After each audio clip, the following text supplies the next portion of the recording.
Today, we are going to pull back the curtain on one of the most important ideas in all of AI, convolution. Seriously, this thing is the secret sauce behind the camera on your phone, how self-driving cars see, and so much more. And we're going to break it all down, starting with a super simple idea and building all the way up to how it's used in the most advanced AI today. So let's kick things off with a problem. Picture this. You're in charge of tracking a spaceship with a laser. But space isn't empty, right? It's filled with cosmic rays, interference, just a ton of noise. The data you get back isn't some nice, clean line. Nope, it's a jumpy, chaotic mess. So the big question is, how in the world do you figure out where the ship actually is inside all that static? Well, this is exactly the kind of problem convolution was born to solve. Okay, so our sensor gives us a position reading, which we can just call x. At any given moment in time, let's call that t. But here's the catch. Because of all that noise, any single one of those readings could be totally wrong. We can't just trust the latest data point that comes in. That's a recipe for disaster. We need a way smarter approach. And that smarter approach? It all boils down to making an intelligent guess. And we do that with a special kind of tool, a weighted average.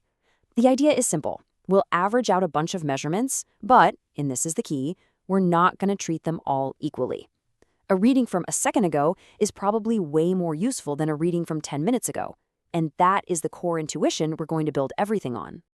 Right, so this whole idea of a weighted average, that's our way in. It's a concept we can all get our heads around, and it's the foundation we're going to use to understand the entire mathematical engine of convolution. So why does this even work? Well, it's pretty intuitive. Taking an average is a great way to smooth out random spiky noise. And giving more weight to the recent stuff? That just makes sense, right? They're more relevant to where the spaceship is right now. The real trick, the challenge, is figuring out a consistent, systematic way to apply these weights across our entire stream of data. And that system has a name. It's called a weighting function. Let's just call it W for short. This function has a really simple job.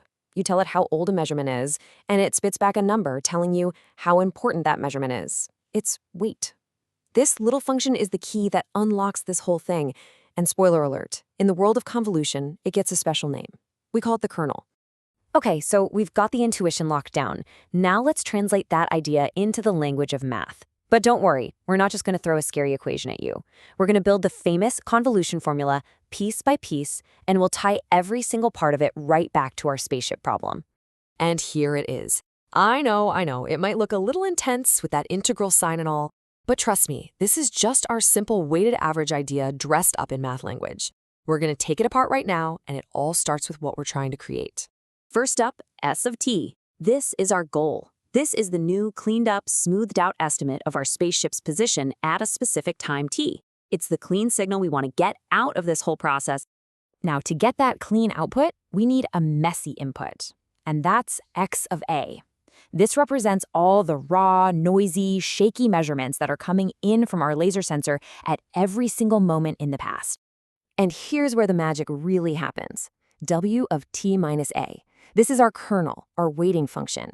That little t minus a part is just a clever way to calculate the age of any past measurement. Our function w then takes that age and assigns it the perfect weight. And that big S-shaped integral sign, that just means add them all up. For every single past measurement, we multiply it by its proper weight and then sum all of those results together to get our final, clean output, S of t. Okay, so that integral is beautiful and elegant for a world where time flows smoothly. But our computers? They don't see the world that way. They see things in distinct, separate chunks, like individual pixels in a photo or specific measurements taken every second. So we need to tweak our formula a bit for the digital world.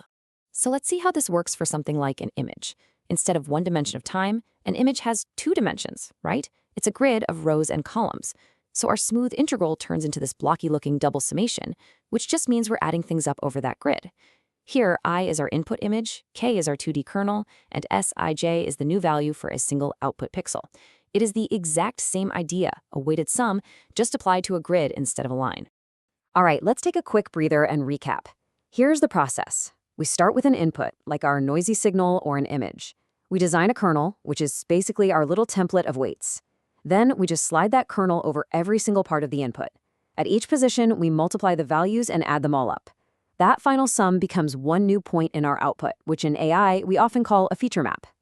Okay, for anyone studying for an exam or prepping for a job interview, you're going to want to lean in for this next part. It is absolutely crucial. We need to look a little closer at that formula we just saw, specifically at that I minus M part.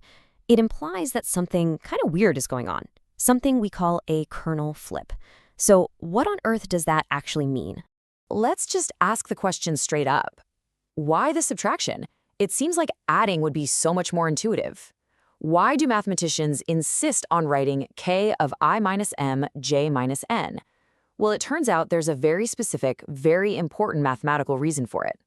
And the answer boils down to a single property from your math class: commutativity. That's it.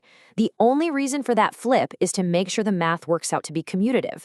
It has absolutely nothing to do with finding features or making the output better. It is purely to satisfy a formal mathematical rule. So what is commutativity again? It just means the order you do things in doesn't matter. You know, like how 5 times 3 is the same as 3 times 5. For convolution, it means that sliding the kernel over the image gives you the exact same result as sliding the image over the kernel. That weird little kernel flip is the mathematical trick that makes sure this is always true. And here's a pro tip. Take note of this.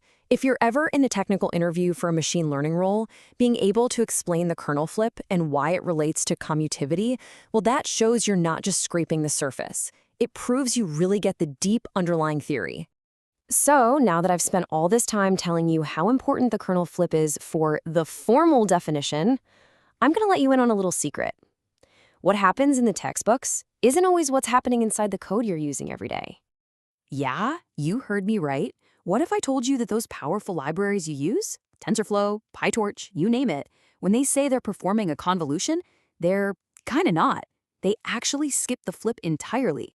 I don't just take my word for it. Here's the reveal, straight from the famous deep learning book. It says that most libraries are actually implementing a slightly different operation called cross-correlation. It's almost the same as convolution, but crucially, it's missing that kernel flip. Let's just look at them side by side. It makes it so clear. On the left, there's our formal convolution. You can see the minus signs, I minus m, j minus n. And on the right, that's cross-correlation with plus signs, I plus m, j plus n. That's it. That is the only difference. Cross-correlation is just that straightforward, sliding, multiplying, and summing operation that you probably thought convolution was in the first place. Okay, this is another huge one for any technical interview. Knowing the difference between the mathematical theory of convolution and what's actually running in the code, that's the mark of someone who really knows their stuff. It shows you understand both the textbook and the real world. So you're probably wondering, why is this okay? Why call it one thing if it's technically another? Well, the simple reason is that for training a deep neural network, that property of commutativity, it just doesn't matter. The whole point of the network is to learn the right numbers for the kernel. So if the best possible kernel happens to be a flipped version, the learning algorithm will just learn the flipped version. It adapts on its own, which makes the flip a totally unnecessary step in practice. Okay, so we know what convolution is, and we know how our libraries are actually implementing it. But the biggest question remains, why? Why has this one single operation become the absolute foundation of modern AI vision and so many other fields? Well, it all comes down to 3 incredibly powerful ideas. So what makes this so powerful? 3 big reasons. First, sparse interactions. This just means that to understand one part of an image, you only need to look at a small patch of pixels around it. It's local. Second, and this is the absolute game changer, parameter sharing. Instead of learning a separate feature detector for every single spot in an image, we learn one small kernel, like a cat ear detector, and then we use that same exact detector all across the entire image. This is what makes it so mind-blowingly efficient. And third, equivariance. This is a fancy word for a simple, vital idea. If the cat moves from the top left of the photo to the bottom right, our cat ear detector still works. The detection follows the object. All right, let's just do a quick flyby of our journey today. We started with a real-world problem, finding a spaceship in a sea of noise. From there, we built up the simple intuition of a weighted average, which we then formalized into the mathematics of convolution. We dug into that tricky kernel flip, only to find out that most AI libraries actually use the simpler cross-correlation. And finally, we saw exactly why convolution is the engine of modern AI, thanks to sparse interactions, parameter sharing, and equivariance. So, think you've got a handle on it? Let's find out. See if you can confidently answer these questions right now. What is the real, practical difference between convolution and cross-correlation? Why is parameter sharing such a massive win for efficiency? And why does the math theory care so much about commutativity when our code just ignores it? You know, if you really want this knowledge to stick, the next step is to get your hands on the keyboard. Try to code a simple convolution yourself from scratch in Python. Then grab a powerful pre-trained network and actually look at the feature maps it's creating. See for yourself the patterns the first layers have learned to spot. That's what takes your understanding from theoretical to practical.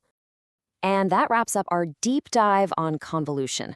I really hope this helped you connect the dots, all the way from a simple idea about a spaceship to its incredible power in artificial intelligence. If this was valuable for you, let us know by hitting that like button and subscribe for more deep dives just like this one. Thanks for watching.